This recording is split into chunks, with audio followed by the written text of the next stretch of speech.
जिज्ञासा जो है उसका उत्तर सुनने के लिए ललायत हैं श्रीमती सुमन जी जैन। एक बार मंगलाचरण यदि कोई करना चाहे तो पहले मंगलाचरण कर ले, तत्पश्चात हम लोग जिज्ञासा करेंगे। सभी लोग अपने हाथों का पहले कमल बनाइए और महाराज श्री के श्री चरणों में नमोस्तु निवेदित करें। नमोस्तु भगवन, नमोस्तु भगवन, नमोस्तु भगवन। पहले हम लोग मंगलाचरण कर लें, उसके बाद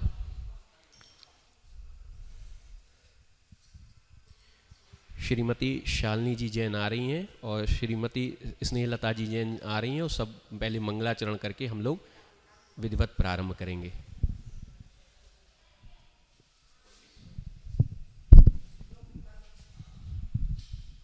नमोस्तु महाराज जी। नमः श्री वर्धमानाय निर्धूत कलिलात्मने शालोका नाम त्रिलोका नाम यद विद्या दर्पणायते। नमोस्तु। एक बार पुनः महाराज श्री के श्री चरणों में नमोस्तु निवेदित करते हैं। नमोस्तु भगवन, नमोस्तु भगवन, नमोस्तु भगवन। श्रीमती सुमन जी जैन अपनी जिज्ञासा यहाँ पर महाराज श्री के श्री चरणों में रखें। नमोस्तु महाराज जी। महाराज जी, मन और वचन और काय को कैसे शुद्ध किया जाए? मन को, वचन को और शरीर को शुद्ध कैसे किया जाए, उसको स्वस्थ कैसे किया जाए, उसको अनंत काल की जो दुर्गुण है हमारे मन में, वचन में, शरीर में, पल पल हर पल हम जो जीवन जीते हैं, इस जीवन जीते हुए भी कैसे हम अपने मानसिक स्थिति को, वाचनिक स्थिति को, ऐन्द्रिक स्थिति को संतुलन में रखें। सबसे पहली बात है ये काम एक दिन में पूरा नहीं होता। ये काम धैर्य, साहस और एक लंबे अंतराल तक चलने वाला प्रोसेस है। जैसे कि अगर आज हमने गेहूं के बीज बो लिए हैं तो कल हमें गेहूं खाने को नहीं मिलेंगे। उसकी एक प्रोसेस है, वो एक समय मांगता है। लेकिन बीज बोने के बाद आपको समय देना पड़ेगा। बीज कैसे बोए? पहले तो बीज बोने की प्रक्रिया में आओ, और जैसे आप बीज बोते रहोगे वैसे वैसे आपको स्वयं अपने आप, बिना आपकी मेहनत के, आपका मन, आपकी वाणी और आपके शरीर की इंद्रियां अत्यंत गुणवान पक्का बनेगी। दुर्गुणों की मात्रा जितनी आज हमारे अंदर है, क्रोधमान माया लोभ को लेकर के, उसमें से लगभग मृत्यु के पहले 70-80% आप लोग खत्म कर सकते हो या फिर कम कर सकते हो। जो साधनाएं होती है तो ये साधना कोई नहीं करता, सिंपल सी साधना है, लेकिन रुचि होना चाहिए इसमें। पास जाओ, पास जाकर के लेके आओ। मान लीजिए मैं आपको एक सिंपल साधना बताता हूं, आप उसको करना। 10 धर्म होते हैं, होते हैं। पहला शब्द कौन सा है? क्षमा है, ठीक है। मैं कैसे साधना करता था मैं बता रहा हूं आपको। हे अविचल सागर, जिनेंद्र भगवान आपको क्षमा करते हुए देखना चाहते हैं। बोलो, जोर से बोलो। तो मेरा नाम क्यों ले रहे माते हैं? आप अपना नाम लो। हाँ, नहीं, हे सुमन, जिनेंद्र भगवान आपको क्षमा करते हुए देखना चाहते हैं। एक वाक्य मैंने बता दिया ना। कल इस वाक्य को सुबह से लेकर के शाम तक अपने घर के सारे कामों को करते हुए कम से कम 5000 बार बोलना है। आपको दिन भर यही गुनगुनाना है, मन ही मन, बोलना नहीं है। आपको किसी को क्षमा नहीं करना, क्षमा नहीं मांगना, कुछ नहीं लेना देना आपको। सबसे पहले क्षमा करने के पहले क्षमा करने की हमारे अंदर रुचि भी तो हो। क्षमा के बीज भी तो हम बोए, तो हमारी आत्मा में, हमारे मन में किसी भी व्यक्ति को क्षमा करने की कोई इच्छा आज नहीं है। तो हमारा ये कर्तव्य बनता है कि पहले हम अपने हृदय में, बुद्धि में, मन में क्षमा करना चाहिए। ये शक्ति बोए, बीज बोए पहले। तो आपको क्या करना है? कल मांगना के लिए कहा मैंने, करने के लिए कहा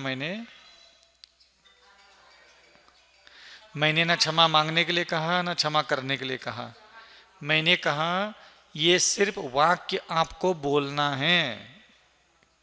किसको सुनाना है? आपका नाम क्या है? आपका नाम क्या है? सुमन। हे सुमन, जिनेंद्र भगवान आपको क्षमा करते हुए देखना चाहते हैं। प्रेम से ये वाक्य सुमन, सुमन को ही सुना है। किसको सुनाना है? कौन सुनाएगा? सुमन सुनाएगी। किसको सुनाएगी? सुमन को सुनाएगी। तो कल सुनाना है आपको क्षमा शब्द। परसों क्या करोगे? मार्दव, आर्जव, उत्तम क्षमा, मार्दव है ना दूसरा धर्म। हाँ, तो दूसरे दिन क्या बोलोगे? हे सुमन, जिनेंद्र भगवान आपको मृदु स्वभावी होते हुए देखना चाहते हैं। इसका 5000 बार बोलोगे, गिनना भी नहीं। काम करते करते, खाना बनाते बनाते, बर्तन मांजते मांजते, झाड़ू लगाते लगाते आप भगवान की वाणी को सबसे पहले अपने अंतःकरण में उतारो। ये अंदर है ही नहीं। आपके अंदर क्षमा है क्या? तो नहीं है, तभी तो किसी को कर नहीं पा रहे हो। तो सबसे पहले हमें अपने अंदर जिनेंद्र भगवान की वाणी को डाउनलोड करना चाहिए। हमने डाउनलोड तो कुछ किया नहीं। अभी अभी पैदा हो गए, खाना खाते खाते बड़े हो गए, महाराज के सामने बैठ गए, महाराज जी ने कहा क्षमा कर लो, हमने कहा हाँ, घर चले गए। आज तक पिछले 30-40 साल में आप किसी को ठीक से क्षमा कर पाए? नहीं कर पाए ना। क्यों? अंदर है ही नहीं, डाउनलोड ही नहीं है। अभी पिछले जन्म में हम जानवर थे, पशु थे, पक्षी थे, कौन थे क्या पता, कहाँ से आएगी हमारे अंदर क्षमा? तो सबसे पहले हमें अपने अंतःकरण में भगवान की वाणी को डाउनलोड करना चाहिए। डाउनलोड जो नहीं है वो कभी भी भाव अच्छे पैदा नहीं हो सकते। आपके अंदर हिंसा के भाव, झूठ बोलने के विचार, चोरी करने के विचार, क्रोध मान माया लोभ के विचार उत्पन्न होते हैं। आप नहीं चाहते तो भी होते हैं, क्योंकि वो अंदर डाउनलोड है। क्रोध मान माया लोभ अहंकार तृष्णा कामना अभिलाषा छल कपट सब हमारे आत्मा में अनंत काल से ऑलरेडी डाउनलोड है ये।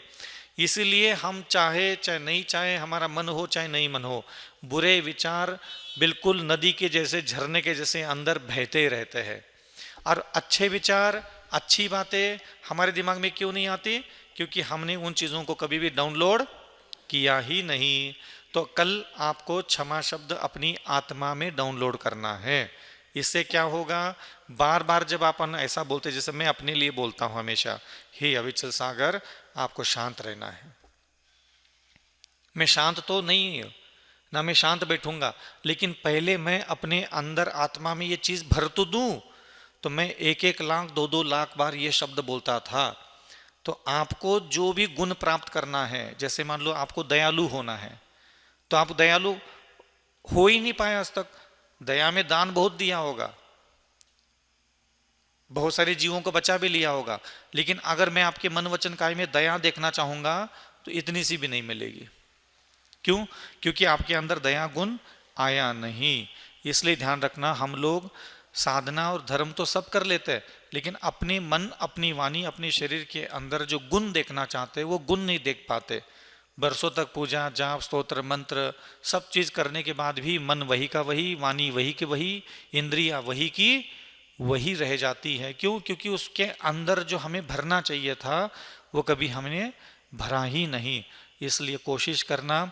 तो कल क्षमा, परसों मार्दव, नरसों आर्जव, सत्य, शौच, संयम, तप, त्याग, अकिंचन्य, ब्रह्मचर्य और दया, करुणा, विनय, नम्रता, लघुता, लज्जा, अनुशासन, ऐसे 1-1 शब्द ले लो और आप उसको बड़बड़ाना चालू करो। सिर्फ हमें अपना नाम लेकर के, जो स्वयं का अपने माता पिता ने नाम लिखा रखा है, उस नाम को लेकर के ही ये शब्द बोलना है। जैसे मान लो किसी व्यक्ति को गुस्सा बहुत आता है, तो उस व्यक्ति को क्या करना चाहिए? एक शब्द आता है, हे अविचल सागर आपको हमेशा शांत रहना चाहिए। तो क्या है, इस एक वाक्य को मैं एक एक दिन में 40-40 हजार बार बोलता था, सुबह से लेकर के शाम तक, क्योंकि मेरे अंदर क्रोध मान माया लोभ तो कूट कूट करके पहले से भरा पड़ा है। और जब तक अंदर शांति का शब्द मेरे अंदर मैं डाउनलोड नहीं करूंगा, वो शांत रहने की इच्छाएं कभी नहीं होगी। जैसे ही आसपास माहौल बिगड़ जाता है, वही अंदर जो भरा है वो बाहर आता है। गुस्सा भरा पड़ा तो गुस्सा बाहर आएगा। तो अभी 20 साल पहले अगर मेरा कोई स्वभाव देखता तो मेरे बगल में कोई बैठता ही नहीं। लेकिन धीरे धीरे धीरे मैंने अपने आत्मा को संस्कार दिए, आत्मा के अंदर अच्छी चीज़ें भरी। आज मुझे कोई थप्पड़ मार के चला जाता है, अपमान करके चला जाता है, निंदा करके चला जाता है, आलोचना करके चला जाता है, मेरे ऊपर कोई फर्क ही नहीं पड़ता, क्योंकि अब वो शब्द मैंने इतने बोले खुद को सुना चुका हूँ। तो जैसे ही मेरे आसपास माहौल बिगड़ता है तो मेरे अंदर अब आता है भाव, क्षमा कर दो इसको, ऐसा। तो जो भी आपको चाहिए आप उस शब्द का उच्चारण करना चालू करो। ध्यान रखना, प्राय करके देख लो, समाज में देव दर्शन, देव पूजा, गुरु की उपासना, स्वाध्याय, संयम, तप, ध्यान, दान आदि क्रिया करने में तो सब लोगों को रुचि होती है। सब लोग चाहते हैं कि मेरा कल्याण हो, मेरा मंगल हो, मेरे साथ सब अच्छा हो। ठीक है, अब मैं आपको एक प्रश्न पूछता हूं, अगर मैं आपको ऐसा कहूं कि आपको किस अच्छे स्वभाव का इंसान बनना है, तो आप लोगों को ये बात समझ में नहीं आएगी। कैसे? जैसे कि मैं आपको 5 ऑप्शन देता हूं, उसमें से एक ऑप्शन आपको चुनना है, लेकिन मैं आपको गारंटी देता हूं आप एक भी नहीं चुनोगे। मैं मेरे स्वभाव को दयावान बनाऊंगा, मैं मेरे स्वभाव को सरल स्वभावी बनाऊंगा, मैं मेरे स्वभाव को अत्यंत करुणावान बनाऊंगा, मैं मेरे स्वभाव को अत्यंत शांत बनाऊंगा, मैं मेरे स्वभाव को अत्यंत क्षमावान बनाऊंगा। तो करुणा, विनय, मधुर वचन बोलने वाला और शांत रहने वाला और एक क्षमा करने वाला, 5 में से आप किस अच्छे स्वभाव के व्यक्ति बनना पसंद करोगे? आपको एक चुनना है। ठीक है? नहीं नहीं नहीं नहीं नहीं नहीं नहीं, अपना अपना रुचि का विषय है। जैसे मैं वाडीलाल की आइसक्रीम खाता हूँ, वो कहता है कि नहीं मैं तो गाड़ीलाल की आइसक्रीम खाऊंगा। आइसक्रीम तो सब खाएंगे, लेकिन सबकी चॉइस अलग अलग होती है। अब हमारे सीए साहब ने कहा कि हमें दयावान बनना है। ठीक, अब हमें दयावान बनने के लिए कह रहा हूं, मैं दया करने के लिए नहीं कह रहा हूं। एक भी जीव पर आपको आज के बाद दया नहीं करना और 1 रुपए भी आपको खर्च नहीं करना है। आपको किसी से कोई लेना देना नहीं है। सिर्फ आपके पास एक मन है, आंखें हैं, वाणी है, दोनों हाथ की हथेलियां हैं और ये पैर का तलवा है। अगले 5 दिन तक आप इन चीजों का इस्तेमाल सिर्फ दया करने के लिए करोगे। आप और किसी चीज का इस्तेमाल नहीं करोगे। ना पैसा, ना रोटी, ना कपड़ा, ना सोना, ना चांदी, ना दान, ना धर्म, कुछ नहीं दांव पे लगाओगे। सबसे पहले खुद को दांव पे लगाओ। आपकी शरीर की ये इंद्रियां जिनेंद्र भगवान के अनुसार काम करे, बस भगवान यही चाहते हैं। ABCD जो होती है वो यही से शुरुआत होती है। तो अगले 5 दिन, आज तारीख है 12, 13, 14, 15, 16, 17 नवंबर तक आप लगातार 24 घंटे आप कहीं भी रहो, कहीं भी जाओ, कुछ भी कर लो, मुझे कोई लेना देना नहीं है। सोते रहो, उठते रहो, बैठते रहो, घूमते रहो, बिजनेस करो, ऑफिस में बैठो, मुझे कोई लेना देना नहीं है। आपको सिर्फ अपने दिमाग का इस्तेमाल, अपनी आंखों का इस्तेमाल, अपनी वाणी का इस्तेमाल, अपनी हाथ की हथेली का इस्तेमाल और अपने पैर के तलवों का इस्तेमाल किस चीज के लिए करना है? दया करने के लिए इन चीजों का इस्तेमाल करना है। इसके अंदर हमेशा दया बनाए रखना है, ये ध्यान रखना। और ऐसा जो व्यक्ति करने लग गया, उसका हृदय, बुद्धि, विचार, अंतःकरण भी उसी स्वभाव में बदल जाएगा।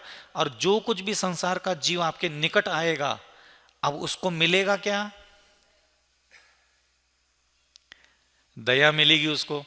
लेकिन आप कर किसी पर नहीं रहे हैं, आपने अपने शरीर की इंद्रियों को दयावान बना दिया तो जो भी आपकी इंद्रियों के संपर्क में आएगा उसको वही चीज मिलेगी। तो पहले आद हिदम कादवम, पहले अपनी आत्मा का हित करो, दुनिया के जीवों का हित बाद में देखेंगे। ये ध्यान रखना। भगवान आपके पास 5 इंद्रियां और एक मन है, उसमें दया देखना चाहते हैं। पैसा उठा करके ऐसे संस्थाओं में देने से दया का कर्म हो गया, लेकिन उससे आप दयावान नहीं बन सकते। आपको दयावान बनने के लिए आपके 5 इंद्रियां और मन के अंदर लगातार कंटिन्यू वो गुण धारण करने की क्षमता भी होना चाहिए। अब हमारे, आपका नाम क्या, बिट्टू, बंटी, तो बंटी सेठ जी हमारे कहते हैं कि विनयवान बनना है, कि हम अपने स्वभाव को अत्यंत विनयशील बनाएंगे। तो अब आपकी जिम्मेदारी बनती है कि आप अपने सोचने में, दुश्मन के बारे में भी सोचो तो भी विनय से सोचोगे, देखोगे तो भी विनय से देखोगे, बात करोगे तो भी विनय की टोन में ही बात करोगे, चलोगे धरती पर तो भी विनय से चलोगे। यह अब आपकी जिम्मेदारी है। आप अपने इन सारी चीजों में लगातार विनय गुण संभाल के रखना। ये क्रोध मान माया लोभ अहंकार घृणा नफरत मूर्खता भरी दुनिया है, और ऐसे विचित्र स्वभाव के लोग आपके पास आएंगे तो भी आपको अपना विनय गुण अपने आंख, अपनी वाणी, अपनी बुद्धि, अपने व्यवहार से हटाना नहीं है। यह आपकी जिम्मेदारी है। और किसी को क्या बनना है बताओ?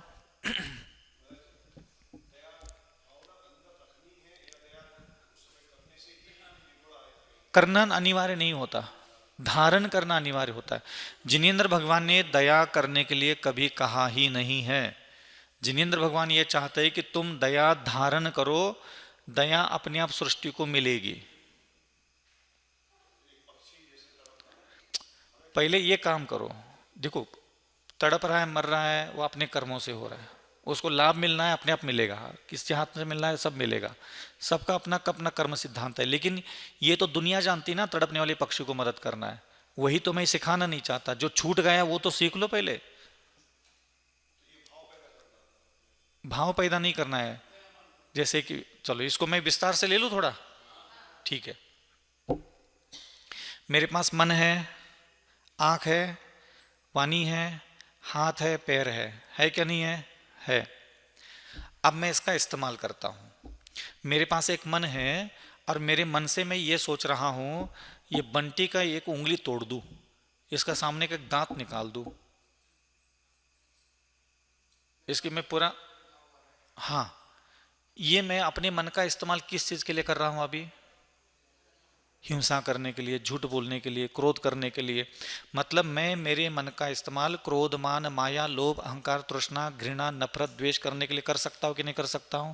कर सकता हूं। दूसरा, मेरे पास क्या है? आंखें है।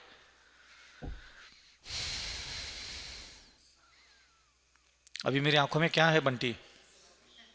इसका मतलब यह है, मेरी आंखों में मैं क्रोध मान माया लोभ घमंड गुरूर काम वासना तृष्णा घृणा नफरत ये सब भर सकता हूं और सामने वाले को देख सकता हूं। अरे बंटी समझ में आ रहा है कि नहीं कुछ कह रहा हूं?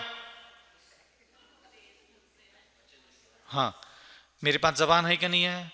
तो मैं मेरी जिह्वा का इस्तेमाल अभी कैसे बात करने के लिए किया? क्रोध, मतलब मेरी वाणी में मैं क्रोध मान माया लोभ तृष्णा कामना वासना अभिलाषा छल कपट अश्लीलता असभ्यता सब तरीके से मैं आपसे बात कर सकता हूं। मतलब मेरी जिह्वा में भी सारे दुर्गुण में रख करके आपसे वार्तालाप कर सकता हूं। मेरे पास हाथ है, हथेली है कि नहीं है? इस हथेली का इस्तेमाल क्रोध से छूने के लिए करते है कि नहीं करते?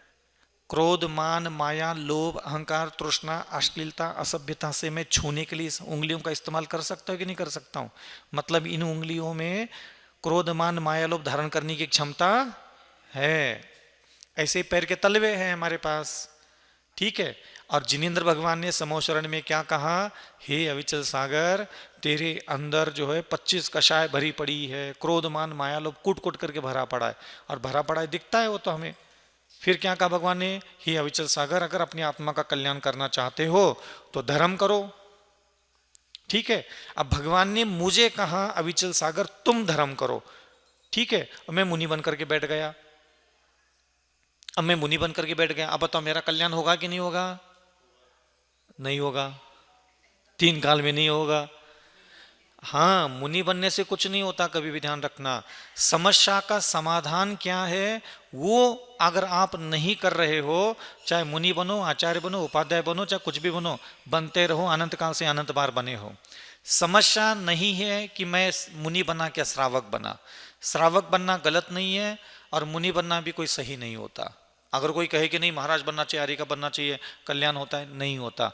जो समस्या है वो है कि चाहे आप हो चाहे मैं हो, मेरे अंदर भी 25 कषाय भरी पड़ी है और आपके अंदर भी उतने दुर्गुण भरे पड़े हैं। ठीक है, समस्या तो ये है, अंदर के दुर्गुण हमारी समस्या है। अब इन दुर्गुणों को शांत करने के लिए गुण धारण करने पड़ते हैं। अब वो गुण मैं धारण कैसे करूं, तो इस रास्ते से मैं गुण धारण करता हूं। मैं क्या करता हूं, रोज सुबह जब मैं प्रातः काल के 2 बजे, 2:30 बजे, 3 बजे जब भी मेरी नींद खुल जाती है, पहले मैं उठ के बैठ जाता हूं। ठीक है, उठ के बैठ गया, फिर मैं मुझे उपदेश देता हूं थोड़ा चिंतन मनन करके, और खुद को ये कहता हूं कि हे अविचल सागर, आज 12 नवंबर है और आज आपको अपने दिमाग में दया गुण धारण करना है। हे अविचल सागर, आज आपको अपने आंखों में दया गुण धारण करना है।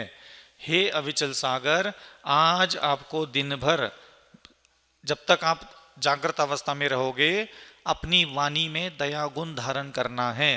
हे अविचल सागर, आज आपको अपनी हाथ की हथेली में दया गुण धारण करना है। हे अविचल सागर, आज आपको दिन भर पैर के तलवों में दया गुण धारण करना है। ठीक है, मैं बैठा और रात के अंधेरे में बंद कमरे में मेरे दिमाग में, अब मैं ऐसे बैठा हूं, ठीक है, अब मेरे मन में मैंने दया लेके आया।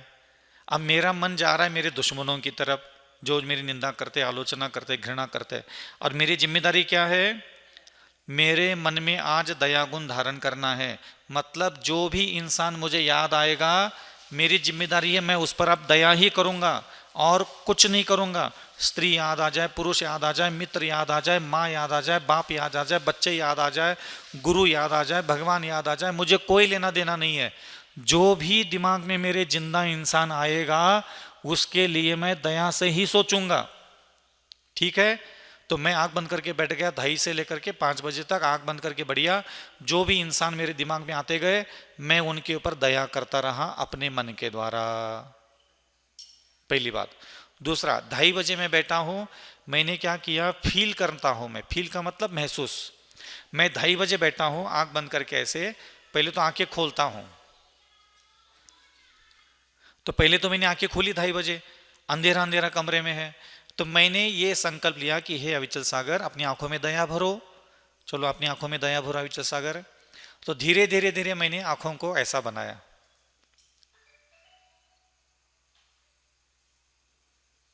मेरी आंखों में अब क्या आ गया, ये मुझे फील हो रहा है कि मेरी आंखों में अब क्या भर गया, दया भर गई। ठीक है। तीसरा, अविचल सागर आपको अपनी जिह्वा में दया भरना है। तो मेरे तो मौन है रात्रि के समय, तो मैं बैठ गया जिह्वा में दया गुण धारण करके। तीसरा, मेरी हाथ की हथेली में दया, पैर के तलवों में दया फील करते हुए बैठ गया। मैं 2:30 बजे से सुबह 5 बजे तक ऐसा बैठा रहा। मेरी मन में क्या है, मेरी आंखों में क्या है, वाणी में क्या है, हाथ में क्या है, पैर के तलवों में क्या है, क्या मैं किसी पर दया कर रहा हूं? कोई है मेरे सामने? अब कोई आसमान से उड़ता हुआ कोई देवता चला गया मेरे बगल में से, वो मुझे देखेगा तो क्या बोलेगा, अविचल सागर जी के पास क्या है? तो क्या मैं सही में दया कर रहा हूं? कितने घंटे तक मैंने दया की? मैं दया गुण के साथ कितना घंटा बैठा रहा? 3 घंटे। अब मैं आपको प्रश्न पूछता हूं, जैन धर्म में पैदा हुए हो, आपकी आंखों ने आज तक संसार के किस जीव को लगातार 3 मिनट तक दया से देखा है? कभी आपको याद है? आपके दिमाग ने कभी किसी को दया से 3 मिनट भी सोचा है? कभी याद है? कभी आपकी जिह्वा ने किसी भी व्यक्ति से बात करते हुए लगातार 3 मिनट तक भी दया से बात किया है? याद है? आपने अपनी हाथ की हथेली का इस्तेमाल क्रोधमान माया लोभ से छूने के लिए किया, सब तरीके से छुआ अपने दुनिया की सारी चीजों को। कभी आपको याद है इन हाथ की हथेलियों ने किसी जानवर को, किसी मनुष्य को दया से छुआ है? आपको याद है? जैन धर्म में पैदा हुए हो, कभी आपको याद है इस धरती पर अपने पैर के तलवों में दया गुण धारण करके इस धरती पर कभी 10 कदम भी चले हो? आपको याद है? नहीं है, क्योंकि हम धार्मिक है। चलो ठीक है, आप लोग अपने हाथ ऐसा आगे करो, ऐसा, एक उंगली, दो नहीं, एक उंगली, दो ज्यादा हो जाती, भारी हो जाएगी। और आप मुझे ये बताओगे, इस शरीर से लेकर के एड़ी से लेकर चोटी तक आप अपनी बॉडी पर कहीं भी उंगली रखो, कहीं भी रखना, यहां रख लो, यहां रख लो, यहां रख लो, यहां रख लो, यहां रख लो, कहीं भी रख लो, मुझे कोई लेना देना नहीं है। मुझे सिर्फ इतना बताना, मेरे शरीर का ये अंग जैन धर्म के हिसाब से काम करता है, बताओ।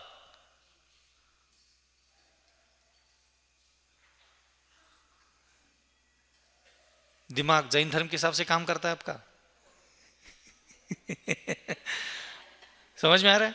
आपके बॉडी का कोई भी पार्ट किसी भी जैन धर्म के हिसाब से काम करता ही नहीं है। तो आप कैसे बोलते हो कि मैं धार्मिक हो गया, मैं धर्म करने लगा, आप बोलते हो? तो आप बताइए किस बेस पर बोलते हो? मैं धार्मिक हो गया, मैंने धर्म करना चालू किया, इसका मतलब मुझे समझाना चालू करो। अधर्मी कौन था? नहीं, जिनेंद्र भगवान ने ये कहा ना कि संसारी जीव सब लोग तुम अधर्मी हो और अपना कल्याण करना चाहते हो तो क्या करो? धर्म करो। तो अधर्मी कौन था? आप अधर्मी थे। आपका मतलब क्या?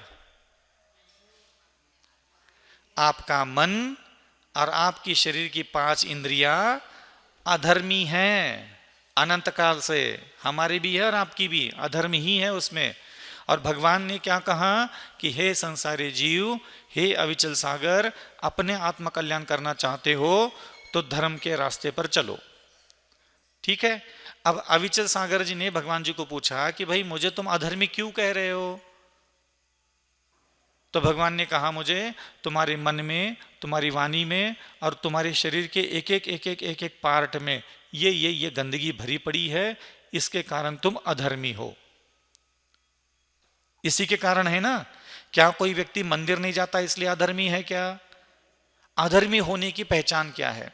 कोई मंदिर नहीं जाता, पूजा नहीं करता, जाप नहीं करता, कोई व्यक्ति जैन धर्म में पैदा नहीं हुआ, क्या इसीलिए कोई अधर्मी है क्या? संसार के किसी भी व्यक्ति को तुम अधर्मी कब कहोगे ये पहले बताओ। उसके पास एक मन है, आंख है, नाक है, जबान है, कान है, हाथ है, पैर है, सब कुछ है उसके पास। उन चीजों का इस्तेमाल जब वो गलत तरीके से करता है, हिंसा करने के लिए, झूठ बोलने के लिए, चोरी करने के लिए, मैथुन सेवन, परिग्रह सेवन, क्रोधमान, मायालोभ के लिए करता है, किसका इस्तेमाल? मन का इस्तेमाल और शरीर की 5 इंद्रियों का इस्तेमाल। जब वह गलत तरीके से करता है मनोरंजन के लिए, भोग भोगने के लिए, तब भगवान ने कहा तुम अधर्मी हो। ये बात सत्य है क्या? सत्य है। फिर धर्म क्या होना चाहिए था? अब ये तुम बताओ। फिर भगवान ने जो हमें धर्म करने के लिए कहा है कि अपनी आत्मा का कल्याण करना चाहते हो तो तुम धर्म करो। अब मुझे एक बात बताओ, आपका मन कौन कौन सा अधर्म करता था और आपका मन अब कौन सा धर्म करने लगा? आपकी आंख कौन सा धर्म करने लगी पहले ये बताओ। आपकी वाणी कौन सा धर्म करने लगी पहले ये बताओ। फिर आपके कान कौन सा धर्म करने लगा पहले ये बताओ। आपकी नासिका कौन सा धर्म करने लगी ये बताओ। आपका स्पर्शनेंद्रिय कौन सा धर्म करने लगी पहले ये बताओ। फिर आप कैसे बोल लेते हो कि मैं धार्मिक हो गया? कुछ कह रहा हूं, समझ में आ रहा है? नहीं आ रहा? आ रहा है। ठीक है। अब भगवान ने जहां से हमें ऊपर उठने के लिए कहा है, वहां से हमने आज तक एक सुई की नोक के बराबर भी ऊपर नहीं उठे। हम जिस जाति में, कुल में, धर्म में पैदा होते हैं, उसके कुछ बेसिक फंडामेंटल्स रूल्स होते हैं, हम उसको फॉलो करते हैं और हमें लगता है कि हम बहुत अच्छे, चंगे भले, हमारा कल्याण होने वाला है। अब मंदिर को जाना, आना जाना, प्रभु दर्शन करना, सारी क्रियाओं को हम धर्म मान के बैठ गए, जबकि इसको भगवान ने स्पष्ट कहा ये षट कर्म है, ये करने की योग्य कार्य है। प्रत्येक गृहस्थ को रुचि से, आस्था से, नित्य निरंतर बिल्कुल समर्पण भावना से, मन है तो भी, मन नहीं है तो भी, ये षट कर्म निरंतर पूरे करना है। जैसे आपके घर में आपका मूड हो तो भी खाना बनाते हो, मूड नहीं है तो भी खाना बनाते हो, मूड है तो भी बर्तन मांजते हो, मूड नहीं है तो भी बर्तन मांजना है। ये रूटीन का जिस प्रकार आपके घर गृहस्थी के काम होते हैं, ऐसे आपको जिनेंद्र भगवान ने इसको षट कर्म कहा गया था। ये करने के योग्य कार्य है, चाहे लाख नुकसान हो जाए तो भी ये काम तुम्हें करना है। इसको कभी भगवान ने धर्म कहा ही नहीं है। धर्म कहा है जहां से अधर्म की शुरुआत होती है, उन चीजों को ठीक करने के लिए मेहनत करना। पहले तो उसके लिए मेहनत करनी पड़ती है, और वो मेहनत हम कभी करते नहीं है, फिर भी हम सपने सोचो के बैठते हैं कि हमारा तो कल्याण होने वाला है। आपने अपने मन को ठीक करने के लिए कभी मेहनत नहीं की। अपनी आंखों को कभी भी, स्त्री का शरीर, पुरुष का शरीर, भोजन, कपड़ा लत्ता, सोना चांदी, इन चीजों को ठीक से देखने के लिए कभी सिखाने के लिए बैठे हो? आप कभी अपनी आंखों को दो शब्द भी कभी सिखाए कि हे अविचल सागर, तू अपनी आंखों से, मैं अपनी आंखों से बात करता हूं और मैं अपनी आंखों को कहता हूं स्त्री को कैसे देखना, पुरुष को कैसे देखना, भोजन को कैसे देखना, पति को कैसे देखना, पत्नी को कैसे देखना, पुत्र को कैसे देखना, परस्त्री को कैसे देखना, माता को कैसे देखना, पिता को कैसे देखना, गरीब को कैसे देखना, अमीर को कैसे देखना, सुखी को कैसे देखना, दुखी को कैसे देखना, जानवरों को कैसे देखना, भगवान को कैसे देखना, साधु को कैसे देखना। ये सारी चीजें हमें अपनी आंखों को सिखानी होती है, लेकिन हम कभी भी अपनी आंखों को कुछ नहीं सिखाते। एक अक्षर भी आज तक हमने अपनी आंखों को नहीं सिखाया। हम अपनी आंखों से कभी बात ही नहीं करते, अपनी आंखों को हम डायरेक्शन भी नहीं देते। जब एक अक्षर भी आपने अपनी आंखों को नहीं सिखाया, तो मैं कैसे भरोसा करूं कि आप दुनिया के सारी महिलाओं को, दुनिया के सारे पुरुषों को, दुनिया के सारे जानवरों को, दुनिया के सारे भगवान को, गुरु को आप ठीक से देख लेते हो? मैं कैसे भरोसा करूं बताओ? या फिर तुम दे दो भरोसा। बिना सीखे सिखाए कैसे तुम्हारी आंखें अच्छे बर्ताव कर सकती है? दो व्यक्तियों का अगर चावल भी बनाना है तो 2 बार उजाले में जाकर के चावल में से कंकड़ बिन के आ जाते हैं। और पूरा जीवन हम जैन धर्म में उत्पन्न हुए, हम जिस ईश्वर की आराधना करते हैं, ये ईश्वर स्वयं 5 इंद्रिय और मन के ऊपर विजय प्राप्त करने से ये भगवान बने हैं। लेकिन हम 40 साल तक इस जाति में जन्म लेकर के भी एक बार 1 मिनट के लिए भी कभी हमने अपनी आंखें ठीक करने के लिए नहीं बैठे, कभी जबान ठीक करने के लिए नहीं बैठे, कभी कान ठीक करने के लिए नहीं बैठे, कभी अच्छा सोचना सीखने के लिए नहीं बैठे, ना अच्छा बोलना सीखने के लिए कभी बैठे। आपको कभी ख्याल आता है अंदर से, मुझे ना सोचना सीखना है?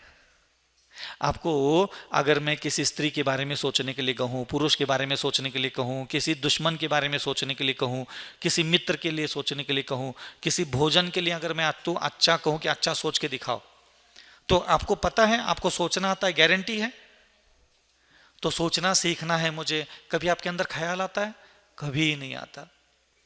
कभी आपके अंदर ऐसे ख्याल आता है, यार मेरी आंखें किसी को भी कैसा भी देख लेती है, मुझे ना देखना सीखना है, मुझे बोलना सीखना है। आपको कान दिए भगवान ने, सुनाई देता है? सुनाई देता है कि नहीं? सुनना आता है? गाली गलोच, निंदा, नालस्ती, ताने, नफरत, द्वेष, आपको सुनना आता है? ये ठीक से सुन लेते हो? ये बातें सुनने के बाद शांति से बैठ लेते हो? भाई काय का सुनना आता है फिर? सुनाई देता है लेकिन सुनना नहीं आता। ये चीजें सीखने की है जैन शासन में आने के बाद। ऐसा नहीं कि सब काम मुनियों का होता है, नहीं, ये सारे कार्य गृहस्थावस्था में ही होते हैं, और ये युवावस्था में नहीं। लेकिन 45-50 साल के बाद प्रत्येक गृहस्थ को चाहिए कि वह धीरे धीरे देखना सीखे, बोलना सीखे, सुनना सीखे, सोचना सीखे, चलना सीखे। सीखने की चीजें तो ये थी, ना चलना सीखे, ना बोलना सीखने के लिए कभी बैठे, ना सुनना सीखने के लिए कभी बैठे, ना देखना सीखने के लिए कभी खुद को बिठाया। और ये 5 परमेष्टि, 5 इंद्रियां और मन के ऊपर विजय प्राप्त करने वाले, विजय का मतलब अच्छे संस्कार देने वाले अपने 5 इंद्रियों को, तभी तो हम उसको अपना भगवान मानते हैं ना। इनको भगवान मानने के पीछे का कारण क्या है? उन्होंने इन चीजों को व्यवस्थित करने के लिए मेहनत किया और उसमें वो सफल हो गए। अरे हम कहते सफल भले ही ना हो तुम, मेहनत तो करते, मेहनत तो कर लो कम से कम बाकी का जीवन। कि हाँ महाराज जी, अब ना मैं अगला जीवन जितना बचा है मैं थोड़ा सा अपनी आँखों को, जबान को, कान को थोड़ा सा अच्छा सिखाऊंगा। तो आपको सिखाना आना चाहिए, अपनी आँखों से बात करो। सिखाते कैसे पता है? जैसे मान लीजिए आपको अपनी आँखों को कुछ अच्छी बातें सिखाना है, तो बैठना, कभी अकेले में बैठना, काम घर के काम हो जाते हैं ना अपने पूरे, तब बैठ जाना, कभी ऑफिस से आ जाए तो, हे अविचल सागर जी की आंखें, क्या है ये सब? सुबह से मैं तुझे देख रहा हूं, ना तुम किसी के शरीर को ठीक से देखते हो, ना भोजन को ठीक से देखते हो, ना सोना चांदी, दूसरों के मकान, जमीन, जायदाद। तुम जैसी आंखें खोलते हो ना अविचल सागर, बताओ तुम्हारी आंखें संसार को राग से, द्वेष से, घृणा से, नफरत से, काम वासना से, घमंड से, गुरूर से, द्वेष से, क्या है ये सब? ऐसा थोड़ी संसार को देखा जाता है। देखो भगवान ने कितना अच्छा सिखाया, दया से देखो, विनय से देखो, करुणा से देखो, नम्रता से देखो, लज्जा से देखो, थोड़ा सा सभ्यता हो तुम्हारी आंखों में। कुछ है ही नहीं तुम्हारी आंखों में, जब देखो तब कोई भी चीज अच्छी दिख गई ऐसे देख लेता है, ऐसे देख लेता है। मतलब आंखों में और कोई अच्छाई लाना ही नहीं तुम्हें। जब देखो तब लालसा से देखोगे, आसक्ति से देखोगे, अश्लीलता से देखोगे, नफरत से देखोगे। क्या चल रहा है तुम्हारा दिन भर ये सब? ऐसे मुनि बन करके बैठने से थोड़ी ना कोई कल्याण होता है। नहीं, हे अविचल सागर जी की आंखें, तुम्हें सारे सृष्टि के प्रत्येक चीज को बहुत बेहतर देखना, और जैसा जिनेंद्र भगवान ने कहा है वैसा देखना है। थोड़ा ठीक से देखा करो, और तुम्हें ठीक से देखना नहीं आता तो आंख बंद करके बैठा करो, तेरा पर वहां से आंखें घुमाओ। तो ये क्या है? धीरे धीरे आप अपनी आंखों पर नजर रखो और उसको देखने के लिए प्रेरित करो, अच्छा देखने के लिए कहो। आप अपनी आंखों से बात करो, ऐसे ही अपने कानों से बात करो, उसको कहो अपने कान को, थोड़ा गाली गलोच, निंदा, नालस्ती, ताना, नफरत, द्वेष, चुगली आसपास कोई आकर के सुना के चला जाता है, थोड़ा ठीक से शांति से सुन लिया कर। सुनने के बाद बवाल नहीं काटना, चुप बैठना, थोड़ा सा सीख ले। समझ में आ रहा है? तो आप अपने कानों को कहो। क्यों नहीं कहते? दूसरों को कहते बस खाली हम लोग, वो गलत बोल रहा है, वो गलत सोच रहा है, वो गलत देख रहा है, उसको गलत बोलना बंद करो पहले। तो ध्यान रखना, ये सब चीजें नहीं चलती। एक चिंतन मैंने और बीच में दिया था, प्राय करके लोग इसको समझते नहीं, सबसे ज्यादा पाप इसी के कारण इकट्ठा करके बैठे तुम लोग घर में।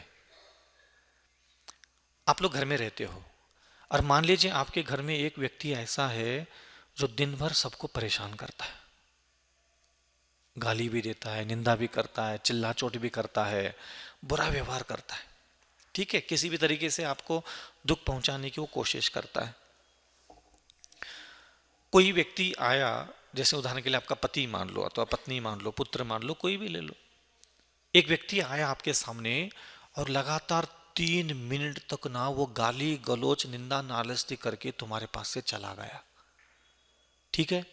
तुमने दिन भर कुछ नहीं बोला उसको, कुछ नहीं बोला तुमने उसको, और वो कितना देर तक गाली दे के गया? 3 मिनट तक गाली दी और निकल गया काम के लिए। पाप किसने कमाया बताओ? सुनने वाले ने पाप कमाया क्या गाली देने वाले ने पाप कमाया?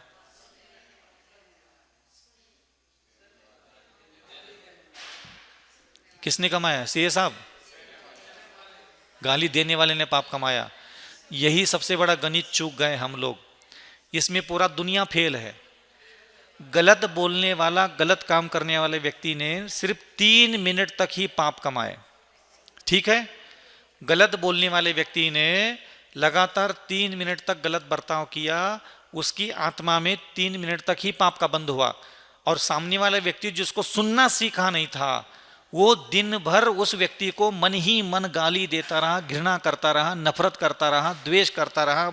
शाम को आएगा तो लात मार दूंगा, लंगड़ी तोड़ दूंगा, सबक सिखा दूंगा, दुनिया भर की खोटी बुद्धि लेकर के, खोटे भाव लेकर के, कम से कम 3 महीने तक वो उस आदमी से लगातार मन ही मन द्वेष करता रहा।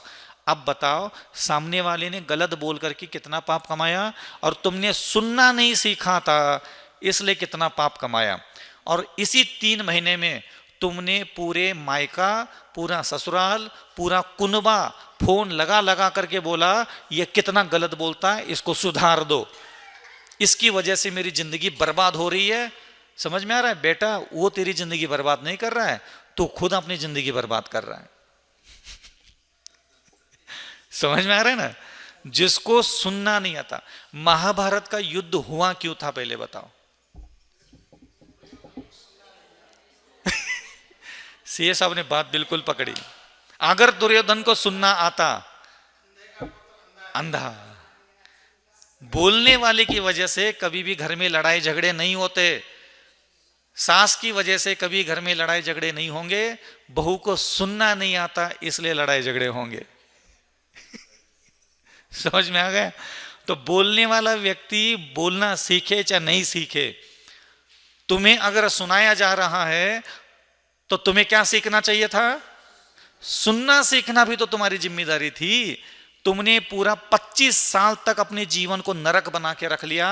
वो गलत बोलता है, वो गलत बोलता है, उसने ऐसा बोला, उसने वैसा बोला, उसने ऐसा कह दिया, और वो तुमने वो जो बोला वही कलेजे में रखा। तुमने अपने स्वभाव को गंदा बनाया, तुमने प्लानिंग की, हिंसा की, झूठ बोला, दुनिया भर के सारे तांडव किए तुमने, क्योंकि तुम्हारे पास अब सबूत है कि उसने गलत बोला है। तुम दुनिया को गलत साबित करके दिखा सकते हो कि उसने गलत बोला, गलत कहा, तुम सब साबित करके दिखा सकते हो बेटा, लेकिन वो स्वर्ग जाएगा और तुम नरक जाओगे। आ गई समझ में? तो ध्यान रखना, मंत्र पढ़ पढ़ करके घर की माहौल ठीक नहीं करो। स्तोत्र पढ़ पढ़ करके भगवान से ये मत मांगो कि घर में सब ठीक हो जाए। अभिषेक के बदले में घर में ठीक नहीं। तुम चाहो तो एक झटके में घर का माहौल बदल सकते हो।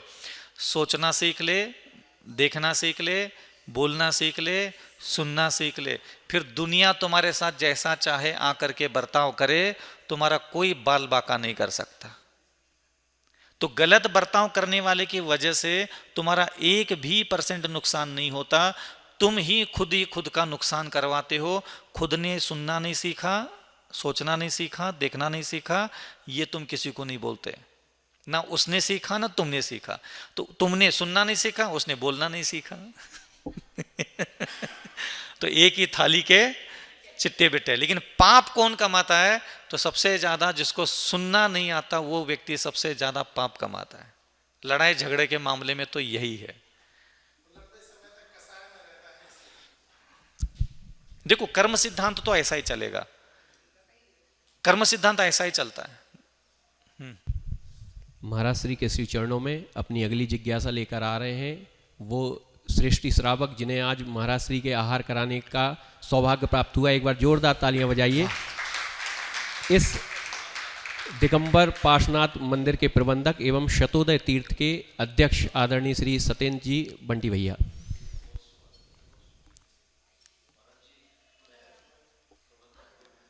ठीक ठीक, रहने दो रहने दो।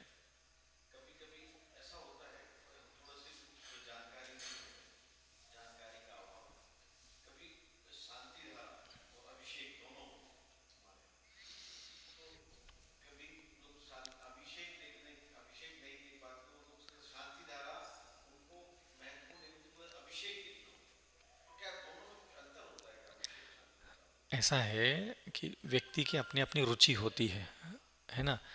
पराठा, चपाती, बाटी सब आटे की बनती है, आटे की बनती है।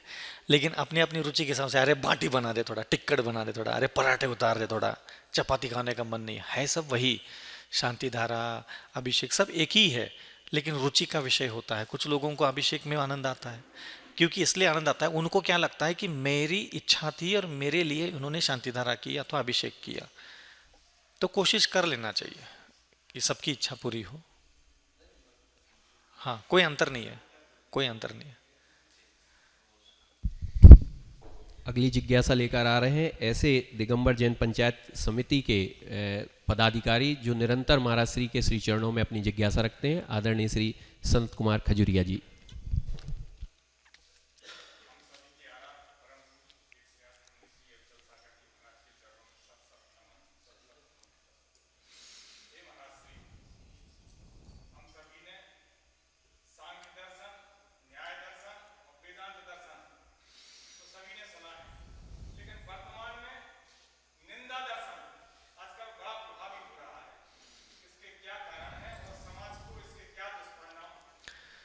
देखो क्या होता है, समाज को ज्ञान नहीं होता, विवेक नहीं होता, कई सारी ऐसी घटनाएं होती है, कई सारी ऐसी परिस्थितियां, भवंडर जिसको बोलते हैं, जब कोहरा छा जाता है धरती पर ठंडी के दिनों में, तो सामने सब कुछ होता है लेकिन वो दिखता नहीं है। इसी प्रकार कई बार दिगंबर साधु है, आरिका माता है, छुल्लक छुल्लिका है, गृहस्थ है, इनके आसपास ऐसा कुछ कोहरा छा जाता है जिसके कारण सत्य क्या है असत्य क्या है किसी को कुछ खबर नहीं होती। सब लोग अपने अपने अगल बगल जो पेड़ पौधे हाथ लग जाते हैं उसी को पकड़ करके बैठ जाते हैं कि भज्जा आपको जो मालूम तो है ही नहीं, जो हाथ लग गया सो सही। तो इसके कारण क्या है? दूसरा, निंदा करने की आपकी सबसे फेवरेट डिश है। अब निंदा क्यों करता है आदमी, पूछो मुझे, वही तो पूछा है उन्होंने। क्योंकि अच्छा सोचना आता नहीं, अच्छा बोलना आता नहीं, प्रशंसा करना आता ही नहीं। इसलिए बचा खुचा अगर कुछ है तो निंदा ही है। अनंत काल से वही चल रहा है और वो करता रहेगा।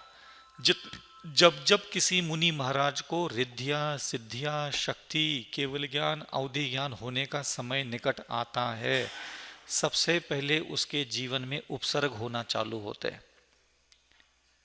सबसे पहले उनके जीवन में विपत्ति आने चालू होती है, सबसे पहले उनके जीवन में कलंक लगना चालू होता है, सबसे पहला। क्योंकि क्या होता है, किसी को मान लो जाना है 200 साल के बाद मोक्ष, ठीक है। अब उस साधु को जाना तो है 200 साल के बाद मोक्ष, लेकिन उनकी आत्मा में कर्म बैठे 10,000 वर्ष के। मतलब उनको कर्म कितने साल तक भोगना है? 10,000 वर्ष के। और मोक्ष कब जाना है? तो बाकी के 9,800 वर्ष का जितना कर्म होगा वो सीधा 200 साल में उनको भोगना होता है। तो उतनी बड़ी निंदा, बड़े उपसर्ग, बड़ी विपत्तियां, बड़े चपेट में वो आने लग जाते हैं। साधु का जीवन कभी भी सिर्फ ढोल नगाड़ा ताशा बाजा नहीं होता, सिर्फ प्रशंसा से भरा हुआ साधु का जीवन कभी होता ही नहीं है। ये कर्म जो पूर्व जन्मों में हमने इकट्ठा किए वो आज कर्म कलंक बन करके हमारे सामने आकर के उपस्थित होते हैं और वो नाना प्रकार के सारे हाव भाव क्रिया पैदा करवाते हैं और लोग उसके अंदर बह जाते हैं। अब मान लो किसी मुनि को ऐसा होना है तो उसके साथ ऐसा होगा, फिर वो मुनि के साथ ऐसा व्यवहार करने वालों का भी नरक जाने का योग होता है। वो तभी मुनियों की ही निंदा करने के लिए मरे जाते हैं। जैसे कि श्रावक, जैन श्रावक है, सप्त व्यसन करता नहीं है, दारू अंडा मछली मौस मछली कुछ खाता धरता है ही नहीं, बदमाशी करता नहीं, गुंडागर्दी करता नहीं, कट्टा हथियार कुछ करता नहीं, चीटी भी मारता नहीं है। अब लेकिन क्या है, उसको जाना है अगले 40,000 वर्षों के लिए नरक। तो आदमी जाएगा कैसा? तो हम भगवान, मंदिर, अरिका माता, फिर वो इनसे भिड़ जाता है, भिड़ जाता है वो। समझ में आ रहा है ना? अब मांस खाने के लिए कहो तो खाएगा तो है नहीं, गर्दन काटो तो भी नहीं खाएगा। हम लोगों के दोष, हम लोगों की निंदा, हम लोगों के प्रति आलोचना का भाव, हम लोगों के छोटे छोटे छोटे दोष देख लिए और उसका पूरा बत्ती बना करके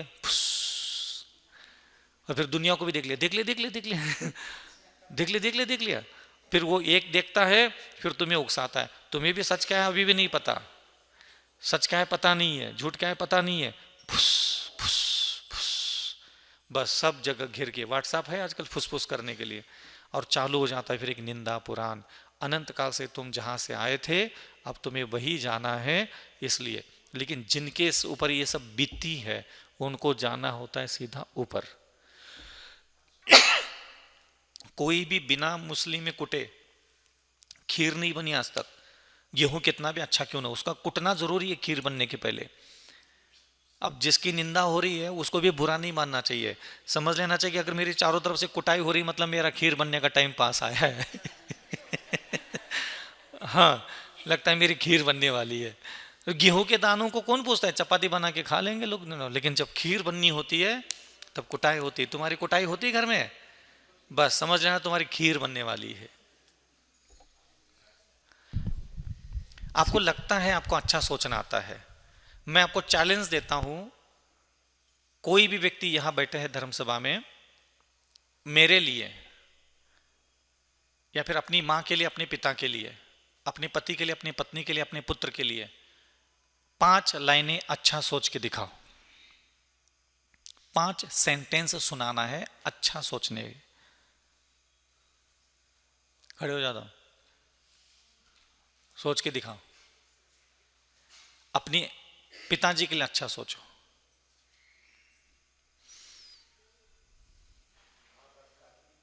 नहीं, सिर्फ पिताजी के लिए नहीं, हमने कहा अच्छा सोचना है उनके लिए। हाँ, मैं आपको एक्चुअली लोगों को यह नहीं पता कि अच्छा सोचना होता क्या है। अब मैं बताता हूं, ऐसा सोचना जिसमें उनके भला हो, इसको बोलते हैं अच्छा सोचना। अब आप ऐसा अपने पिता के लिए सोच लो जिसमें उनका भला हो जाए।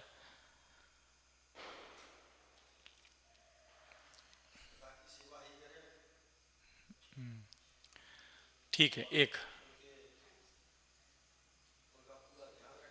कौन? हम? हाँ दो हो गए। ऐसा लग रहा होगा कि इनको नहीं आ रहा है, अभी मैं खड़ा करूंगा किसी को नहीं आएगा। इस पूरे धरती पर सब लोग इस गलत फहमी में बैठे हैं, हम तो सबके लिए अच्छा सोचते हैं, हाँ हमारे लिए कोई अच्छा नहीं सोचता। मैं तुम्हें चैलेंज देता हूं, तुम किसी भी बंदे के लिए अच्छा सोच के दिखाओ। तुम अपनी माँ के लिए, पिता के लिए, पति के लिए, पत्नी के लिए, पुत्र के लिए, तुम बताओ तो सही तुम क्या अच्छा सोच सकते हो। तो रिपीट रिपीट मार रहे भैया तुम। अब 2 बार तो मैंने झेल लिया, अब तीसरी बार नहीं झेलूंगा 2 तो हो गई। हाँ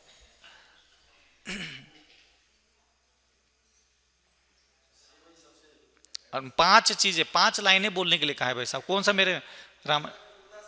अचानक नहीं बता सकते।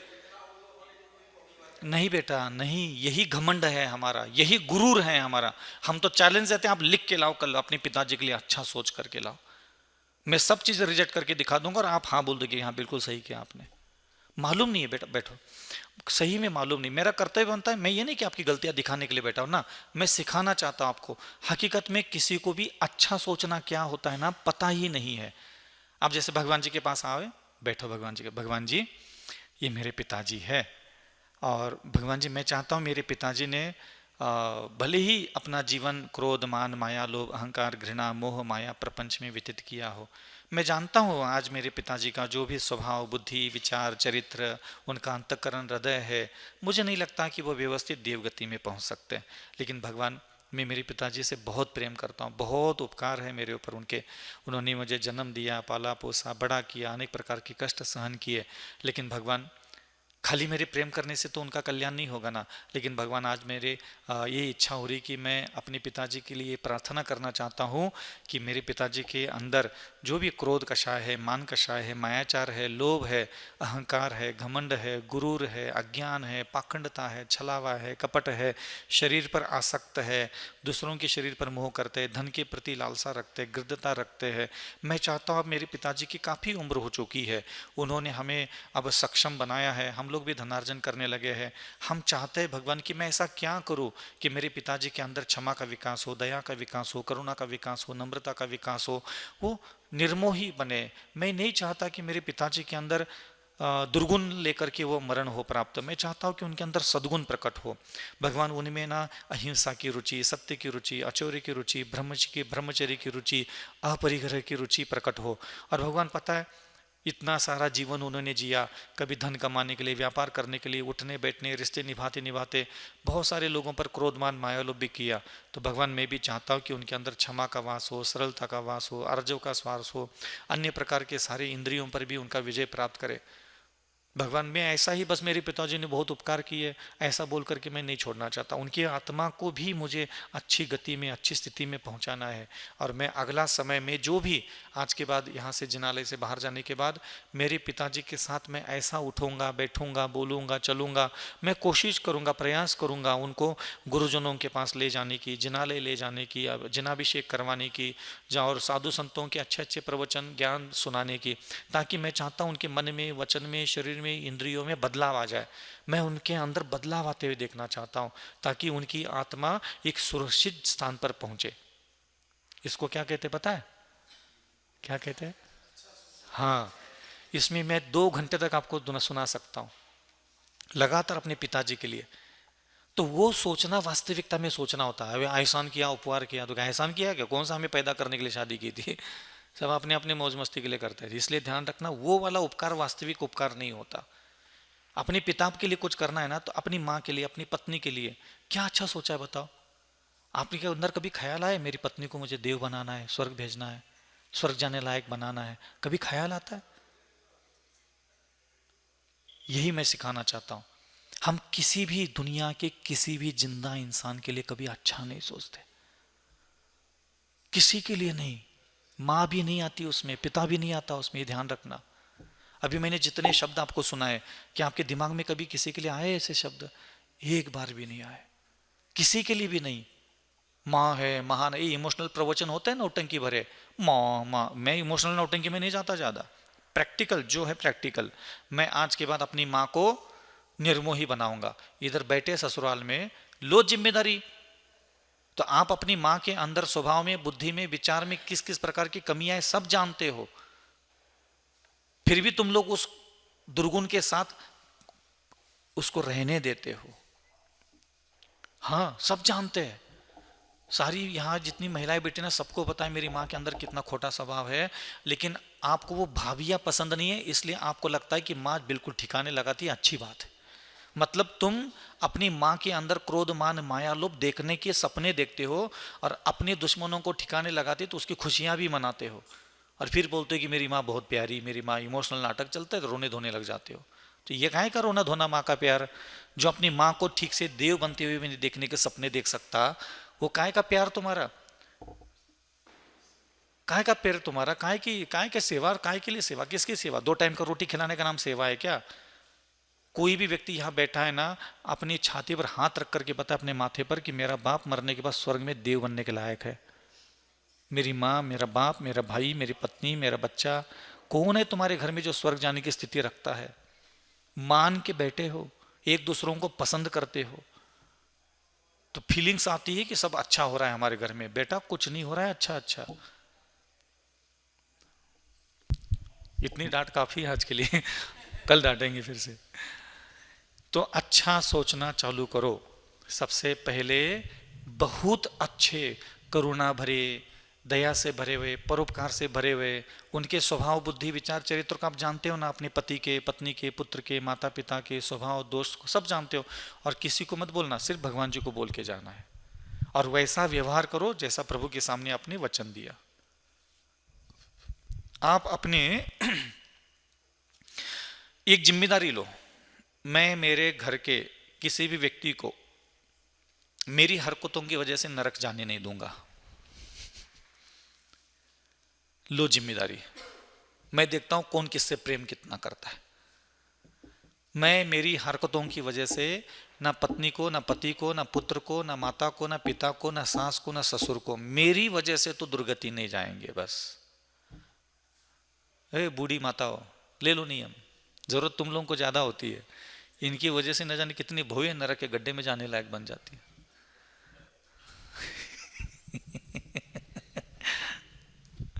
महाराज श्री का इस प्रकार का चिंतन यदि आप लोग और सुनना चाहते हैं तो YouTube पर अविचल धारा नाम का एक चैनल है, उसको जी। इस अगली जिज्ञासा श्री चरणों में लेकर आ रही हैं श्रीमती अनुपमा जी जैन। तत्पश्चात तैयार रहेंगे दयोदय तीर्थ के महामहिम श्रीमान संजीव जी सीए।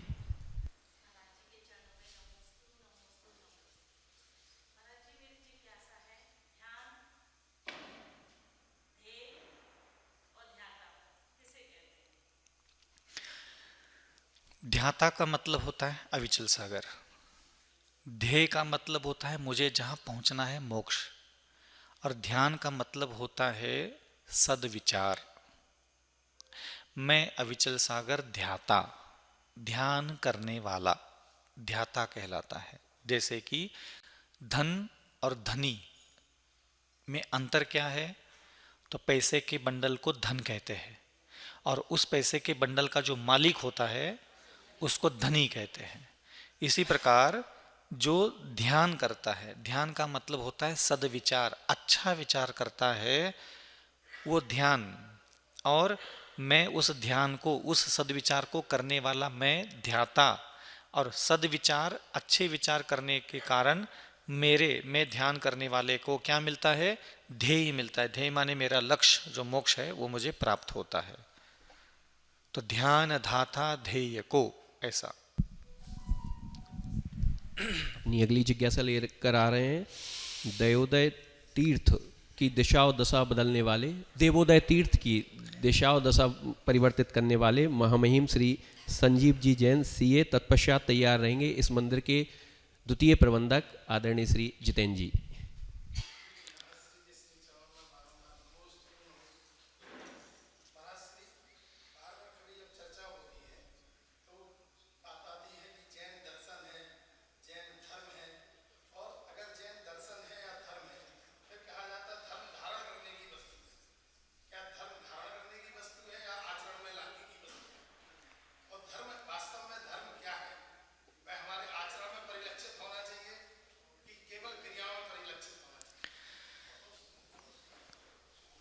धर्म को जिनेंद्र भगवान के शासन में बढ़कर कोई भी कहीं भी विशेष स्पष्टीकरण नहीं मिलता। जब हमारी उम्र माँ के गर्भ से जन्म लेने से लेकर के 8 वर्ष के तक की है, 8 वर्ष के पहले पहले तक की, वहाँ सिर्फ अपने माता पिता के द्वारा मिला हुआ प्रेम, संभाषण, मधुरता, प्रियता, सामान्य लौकिक मर्यादाओं के साथ वह 8 साल हमारे गुजर जाते हैं। 8 साल के बाद हम आ जाते हैं जिनेंद्र भगवान की छत्र छाया में। 8 साल से लेकर के विवाह के पहले तक का जो समय है, वह समय मात्र हल्के फुल्के जो भी हमारे जीवन के आपराधिक प्रवृत्तियां होती है, जैसे कि 8 वर्ष के बाद सीधा सप्त व्यसनों का त्याग, 5 औदुंबर फलों का त्याग और 3 मद्य मांस मधु का त्याग, यह जो जीवन है 8 साल से लेकर के 25 साल तक के जीवन जो भी हमारा है, अल्लड़ता भी है, युवावस्था भी है, नादानियाँ भी है, अनेक प्रकार के मनोविकार, काम विकार से भरा हुआ ये समय होता है। ये समय हमारा वास्तविकता में सप्त व्यसनों की तरफ आकर्षित होने वाला होता है। इसी उम्र में हम वेश्यालय, मदिरालय, मांस सेवन करना, जुआ खेलना, सट्टा खेलना, इस सृष्टि में जो भी अत्यधिक विकृत पदार्थ होते हैं, जो भी असभ्य, जो भी अश्लील, जो भी अशोभनीय कर्म होते हैं, इसी उम्र की बढ़ती दशा में 8 से 9, 9 से 10, 10 से 11, 11 से 12, 12 से 13, 14, 16, 18, 20, 22, 25 तक, ये उत्तरोत्तर इस सृष्टि के अनेक प्रकार के असभ्य भोग की वस्तुओं को ढूंढने में चित्त का हमारा आकर्षण होता है। तो जिनेंद्र भगवान ने हमें 8 वर्ष में ही लगाम डाल दिया कि मैं जानता हूं जब तक तुम्हारा ब्रह्मचर्य आश्रम है तब तक तुम भ्रष्ट हो सकते हो, अपवित्र हो सकते हो। तो उन्होंने वो अंकुश लगा दिए। इसी 8 साल से लेकर के 25 साल तक की उम्र में उन्होंने इस प्रकार की चीज़ों का अनिवार्यता रखी। साथ में देव दर्शन, देव पूजन, गुरु की उपासना, स्वाध्याय, संयम, तप, दान थोड़ा बैकग्राउंड में रख दिया। ये फ्रंट में नहीं है, ये बैकग्राउंड में, क्योंकि उसका अध्ययन काल है। अध्ययन काल होने के कारण उसको देव दर्शन, देव पूजन आदि क्रियाओं में हम लोग संलग्न नहीं कर सकते, कंटिन्यू नहीं लगा सकते, उस पर कंपलसरी नहीं कर सकते। लेकिन कंपलसरी है 8 साल से लेकर के 25 साल की उम्र तक हमारे लिए सप्त व्यसनों का त्याग, 5 औदुंबर फलों का त्याग, मद्य मांस मधु का त्याग, ये आपके लिए कंपलसरी पोर्शन है। तो इसलिए ध्यान रखना, हम कभी भी 8 साल की उम्र 22 साल नहीं, हमारे यहाँ डिवाइडेशन है और मैं उसको इसी तरीके से चिंतन देता हूँ।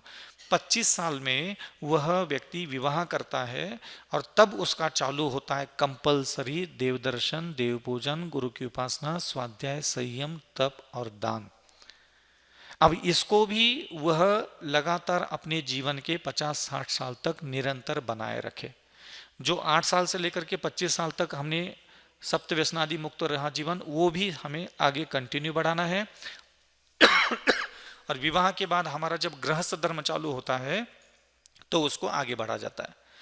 अब होता क्या है इसमें, धर्म और अधर्म को हम समझ क्यों नहीं पाते? क्योंकि वर्तमान के युग में हमें भगवान भगवान भगवान के पीछे ज़्यादा दौड़ाया जाता है। इसका कारण भी है, ऐसा नहीं कि इसको कोई गलत समझे। भगवान भगवान इतने ज़्यादा हो गए कि अब व्यक्ति अपने जैन शासन की जो मूलभूत कर्म थे अब वो भूल गया। क्योंकि अलग अलग समय पे अलग अलग तरीके से हमारे पूर्वाचार्यों ने, महान संतों ने जैन धर्म को ऊपर उठाया है। वर्तमान समय में हमारे 30-40 साल से आचार्य विद्यासागर महाराज, सुधासागर महाराज, प्रमाण सागर, अन्य प्रकार के विशुद्ध सागर है, विराग सागर, जो जो महान आचार्य हुए भारत में, इन्होंने मंदिरों को लेकर के, धर्मशालाओं को लेकर के, जिनवानी माता को लेकर के, जो हमारे 1500 साल तक अकबर के द्वारा, हिंदू आक्रांताओं के द्वारा बहुत सारे क्षेत्रों का, संस्कृतियों का, सभ्यताओं का बहुत महाविनाश हुआ है। और आचार्य शांति सागर महाराज जी के द्वारा दिगंबर मुनि परंपरा तो बहुत अच्छे से चलने लगी। बीच में आचार्य विद्यासागर महाराज जी ने तो उसको पूरा शिखर पर पहुंचा दिया। पीछे से आचार्य विराग सागर महाराज, पुष्पन सागर महाराज, देशभूषण सागर महाराज, ज्ञान सागर महाराज, ऐसे आचार्यों ने उस परंपरा को, दिगंबर मुद्रा को तो प्रोत्साहन मिला। लेकिन जो मूल जैन संस्कृति का हिस्सा है, मंदिर, प्रतिमाएं, तीर्थ क्षेत्र, सिद्ध क्षेत्र, अतिशय क्षेत्र, इन चीज़ों की तरफ हमारे आचार्यों ने सबसे ज़्यादा ध्यान दिया। साथ में उन्होंने अत्यंत व्रती, महाव्रती, अनुव्रतियों का भी निर्माण किया। लेकिन क्या होता है, हर युग में, जैसे अपने घर में मान लीजिए इस बार अपन ने 2 करोड़ का बंगला कोई बुक कर लिया, तो ऑटोमेटिक क्या होता है, उस साल अपने घर में सोना नहीं खरीदा जाता, कपड़े नहीं खरीदे जाते।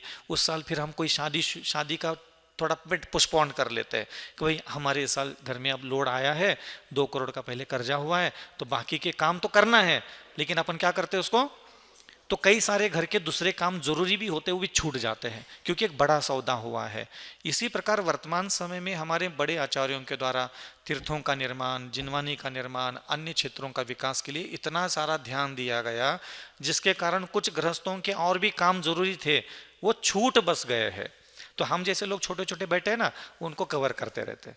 इसलिए ध्यान रखना, कभी भी ये कहना नहीं चाहिए कि मंदिर जरूरी नहीं है, ये जरूरी नहीं है, भगवान जरूरी नहीं है, ये महाराज जी ऐसे तोड़फोड़ करते हैं, ये सारी उकसाने वाली बातें होती है। ये जैन धर्म कभी भी ना दिगंबर साधु से चलता है ना जिनवानी से चलता है। ये जैन धर्म अगर चला है तो सिर्फ जिनबिंबों और जिनालयों से चला है। क्योंकि मेरी तो उम्र 80 साल की, मैं तो निकल जाऊंगा, आपकी उम्र 80 साल की, आप निकल जाओगे, लेकिन अनंत काल से आदिनाथ भगवान से लेकर के अभी तक जो जैन परंपरा चल रही है, सिर्फ दिगंबर जैन साधु के कारण नहीं। दूसरा महत्वपूर्ण बिंदु होता है जिन चैत्यालय, जिन बिंबों का निर्माण करना, उनका विकास करना, इसमें भी हमारी सहभागिता बहुत जरूरी होती है। इसलिए ध्यान रखना, जैन धर्म में आध्यात्मिक विकास, सांस्कृतिक विकास और आचरणात्मक विकास और जिनवानी का विकास, प्रभावना के रूप में विकास, बहुत सारे ऐसे विकास के अलग अलग चैप्टर होते हैं। तो एक साधु सारे चैप्टरों पर ध्यान कभी भी दे नहीं सकता। तो कोई साधु मंदिरों में ध्यान देंगे, कुछ साधु तीर्थ क्षेत्र निर्माण में ध्यान देंगे, कुछ साधु जिनवानी का विकास करने में ध्यान देंगे, कुछ साधु दया धर्म में ध्यान देंगे, कुछ साधु प्रवचन प्रभावना में ध्यान देंगे। तो ये अलग अलग पहलू होते हैं धर्म के, और जिस साधक की जिसमें रुचि होती है वो उसमें आगे ले जाता है, समाज को प्रेरणा देते करिए, उनसे सारे काम करवा लेता है समाज के धनराशि से। इसलिए तो धर्म का क्या रूप है, अब मैं आपको बताता हूं। एक जीव का दूसरे जीवित जीव के साथ जो भी सबसे सुंदर व्यवहार होता है, वास्तविकता में वही धर्म है।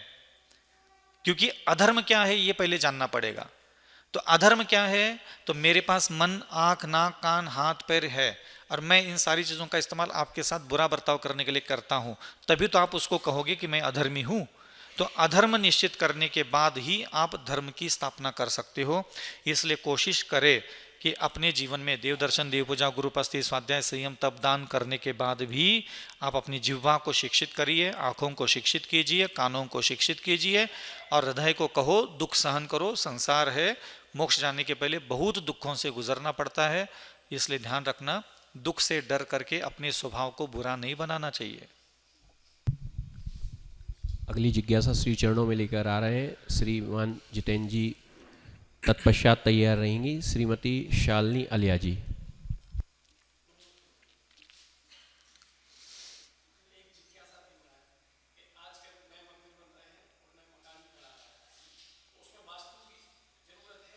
बिल्कुल होती है। जिनेंद्र भगवान ने अध्यात्म विद्या, मंत्र विद्या, तंत्र विद्या, यंत्र विद्या, औषधि विद्या, ज्योतिष विद्या, वास्तु विद्या, ये सारी विद्याओं का ज्ञान हमें दिया है। इसमें भगवान ही सारी समस्या का समाधान कर सकते हैं ऐसा नहीं है। कई सारी समस्याओं के लिए अलग अलग तरीके से उसका समाधान ढूंढा जाता है।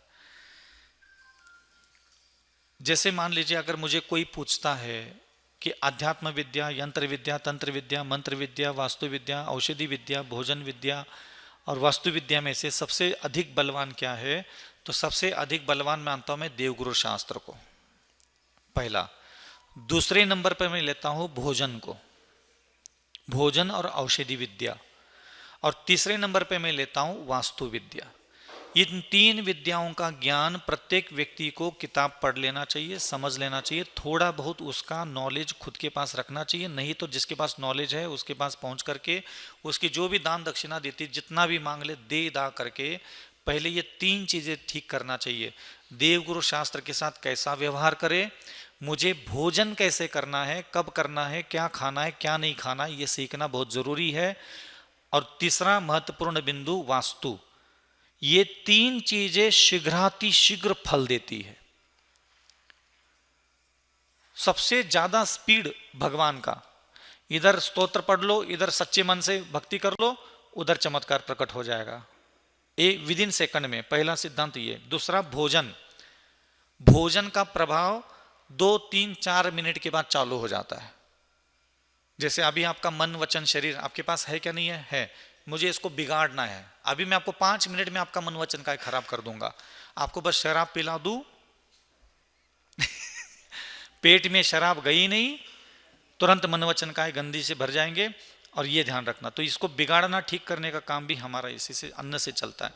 भाग्य बर्बाद भी करता है और भाग्य बनाता भी है, ध्यान रखना। भोजन भाग्य बनाता है। और तीसरा तुरंत फल देता है आपका वास्तु विद्या। जैसे वास्तु के हिसाब से आपने बना दिया, सारी व्यवस्था कर दी, आपको शीघ्रातिशीघ्र 1, 2, 4 घंटे, 8, 10 घंटे के बाद उसका रिजल्ट आना चालू हो जाएगा आपको। ये वास्तु विद्या का प्रभाव होता है। क्यों? मंत्र विद्या, तंत्र विद्या, अब मैं आपको चैलेंज देता हूं, आप मंत्र पढ़ पढ़ करके उसकी कृपा प्राप्त करने के लिए आपको कितना टाइम लग सकता है, पहले बताओ। मान लो आपको अपनी गरीबी मिटाना है और मैं आपको एक मंत्र देता हूं लक्ष्मी वृद्धि वाला, आपको लगता है, आपकी आत्मा बोलती मैं पढ़ पढ़ करके पक्का अमीर बन जाऊंगा? लग रहा है? फीलिंग्स नहीं आ रही है, लगता है यार पता नहीं होगा, नहीं होगा, कब होगा, कितना जपे, कब इंतजार करे, समझ में आया? तो मंत्र विद्या आपको तुरंत लाभ नहीं देगा, तंत्र विद्या भी तुरंत लाभ नहीं देगा, यंत्र विद्या भी तुरंत लाभ नहीं देगा। हाँ, लाभ मिलता है लेकिन उसका टाइम पीरियड क्या है, दूर का है, बहुत दूर साधना, कठोर साधना करने के बाद उसको हम हासिल ऊर्जा प्राप्त कर पाते हैं, उसका लाभ प्राप्त कर पाते हैं। एक होती है भोजन और औषधि, एक ही है, तो ये ध्यान रखना। और कौन सा? ज्योतिष विद्या। अब ज्योतिष दिखाने के लिए चाहो, वो बोलता है कि नग पहन लो, तो 4 महीने, 8 महीने, 1 साल हो रहा है, नहीं हो रहा है, भगवान मालिक है। ज्योतिष आचार्य भी सही मिल गया तो ठीक है, नहीं मिला तो फिर तो गई भैंस पानी में।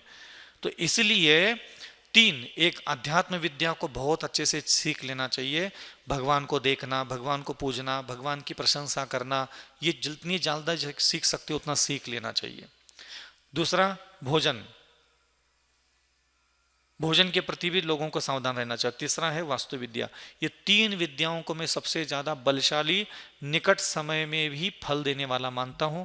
इसलिए समय समय पर कभी भी आपको लगता है इसको फॉलो जरूर करना चाहिए। कोई व्यक्ति कहे कि मैं नहीं मानता, ध्यान रखना, तुम्हारे मानने से, नहीं मानने से दुनिया नहीं चलती। जो चीज है सो है, वो अपना असर छोड़ेगी। ठीक है। श्री चरणों में अपनी जिज्ञासा लेकर आ रही हैं श्रीमती शालिनी अलिया जी। तत्पश्चात अंतिम जिज्ञासा लेकर आएंगी श्रीमती प्राची जी जैन।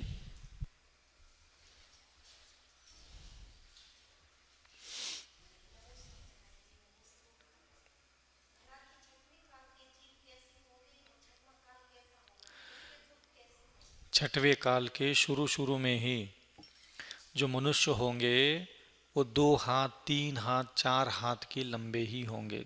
ये 1 हाथ इसको बोलते हैं, 1 हाथ यहाँ से यहाँ तक 1 हाथ होता है, तो 2 हाथ, 3 हाथ, ज्यादा इतनी ऊंचाई होगी। संक्लेश परिणाम होंगे। छठे काल आने तक धरती में से सारे पेड़ पौधे, हरियाली, फसल बिसल सब खत्म हो चुकी होगी। मिट्टी, धरती में गड्ढे खोद करके बिल बना करके उसमें रहेंगे। उम्र होगी ज्यादा उत्कृष्ट 20 साल की, उत्कृष्ट, जैसे अभी उत्कृष्ट 100 साल की है लेकिन जीते अपन 60-70 साल, उत्कृष्ट होंगी 20 साल की। जिएंगे वो मुश्किल से 8 साल, 10 साल, 12 साल, 15 साल, ऐसे मिट्टी खाएंगे, कंकड़ खाएंगे, मांस खाएंगे, नोच नोच के एक इंसान दूसरे इंसान को काट पीट करके खाता रहेगा। तीसरा, 8 साल की उम्र में गर्भवती होंगे, 8 साल की उम्र में ही बच्चे पैदा करने चालू हो जाएगी, क्योंकि उसी हिसाब से शरीर निर्माण होता है। अनेक प्रकार के हिंस्र पशु पक्षी भी दुनिया में नहीं होंगे, खा चुके होंगे उसके पहले ही, वो सबको नष्ट कर चुके होंगे, किसी न किसी माध्यम से उनका विनाश हो चुका होगा। तो बचेंगे सिर्फ आदमी आदमी, कोई न्याय नहीं, कोई धर्म नहीं, कोई राजा नहीं, कोई मालिक नहीं, कोई गांव नहीं, कोई नगर नहीं। जैसे अभी ये जानवर रहते, चींटी, कीड़े मकोड़े पेड़ के पत्तों के नीचे छुप के बैठते हैं, ऐसे छुप के बैठेंगे, रात में निकलते जैसे जानवर शिकार के लिए, ऐसे वो निकलेंगे, खाएंगे, कच्चा मार करके निकल जाएंगे। छठे काल के अंत तक यही सब चलता रहेगा। अपनी अंतिम जिज्ञासा लेकर आ रही हैं श्रीमती प्राची जी जैन। 20 उत्कृष्ट हो भी 20 साल, हाँ छठवें काल की 20 साल, 20 साल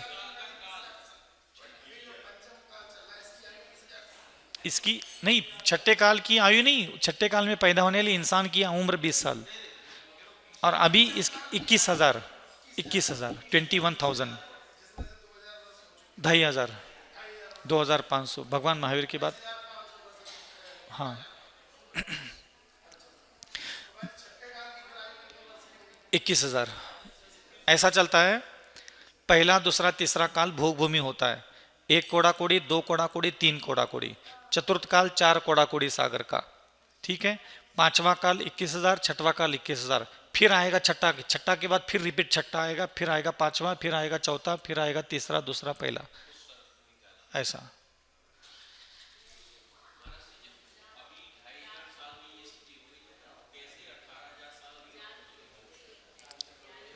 मजे करो तुम तो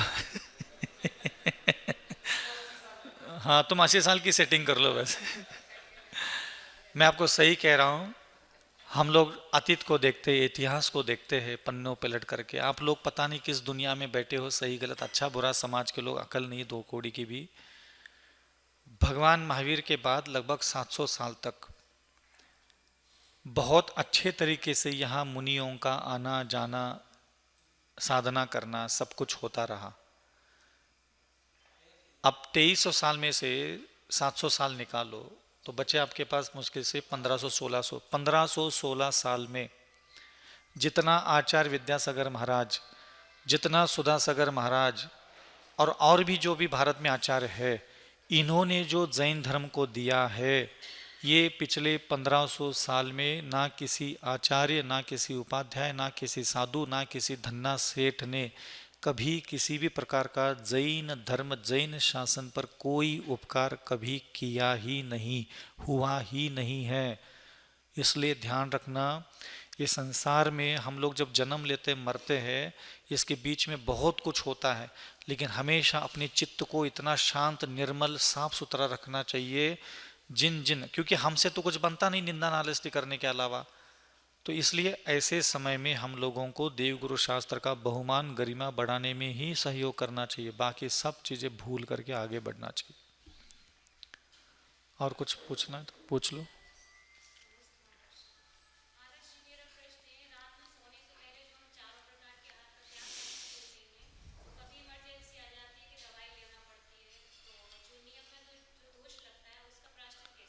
उसका प्रायश्चित ऐसा है कि एक तो ये छोटे नियम हैं, इसको भगवान के सामने एक माला या फिर जैसे एक आध कोई भी आपको तो इसमें संतुष्टि मिले, आपको लगता है भाई मैं थोड़ा सा प्रायश्चित के रूप में एक आसन कर लूँगा, प्रायश्चित के रूप में 1 माला 2 माला, तो आपका चेतना जो बोलेगी ना वो स्वयं प्रायश्चित ले लेना चाहिए। क्योंकि ये आप अपनी शक्ति के अनुसार अभ्यास की साधना करते हैं, तो इसमें गुरु की आवश्यकता नहीं होती, ये ध्यान रखना। कुछ ऐसे हम लोग भी जैसे रात्रि में हम लोगों को कभी चलना पड़ता है, इधर करना पड़ता है, तो इसके लिए कोई गुरु उसके पास प्रायश्चित नहीं, हम लोग खुद ही प्रायश्चित लेते हैं इन चीज़ों का। उठने बैठने हल्के फुल्के जो होते हैं उनका चलता रहता है।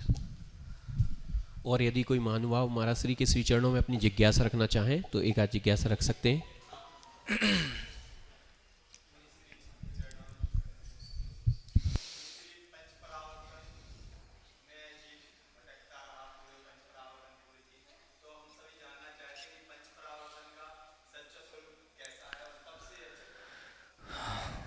पंच परिवर्तन का देखो क्या है, उसमें जो लैंग्वेज दी है शास्त्रों में ना, वो थोड़ा जटिल लैंग्वेज है।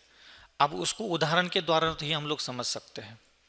ये परिवर्तन क्या है, अनंत काल का परिवर्तन को कैसे समझे।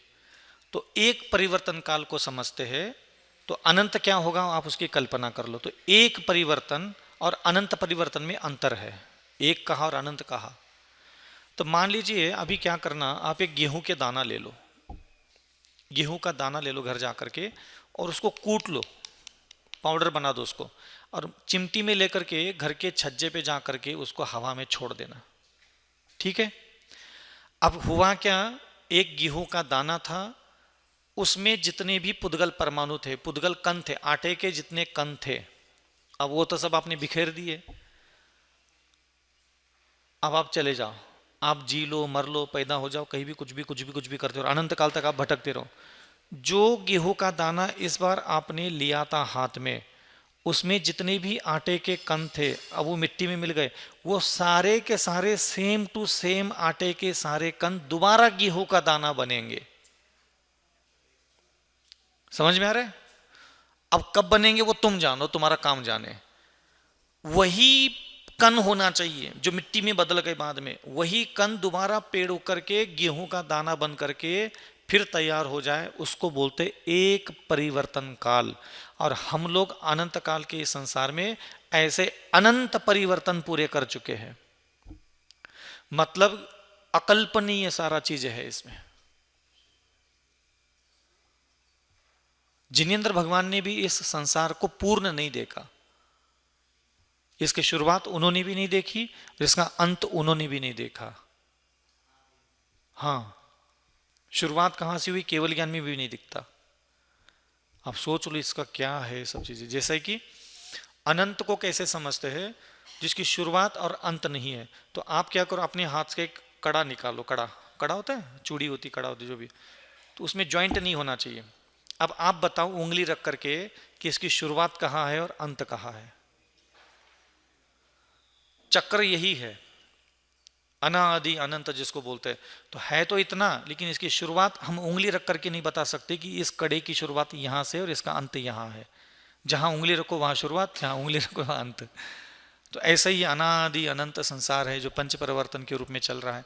हमारा ये 80 साल का जीवन तो उसके सामने कुछ भी नहीं है, पानी का बुलबुला भी नहीं है वो तो।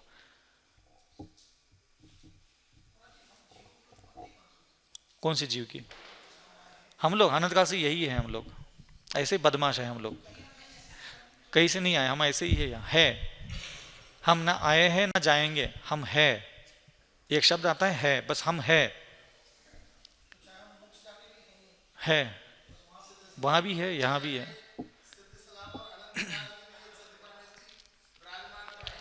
बस है के रूप में, सब सारी संसार को है के रूप में लो। अनादि अनंत काल से सब यही है, कोई कहीं नहीं जाएगा। बस इतनी सी बात है, समझ गए बाबा जी? बोलिए देवादिदेव 1008 सी पार्श्वनाथ आज उतारूं आरती।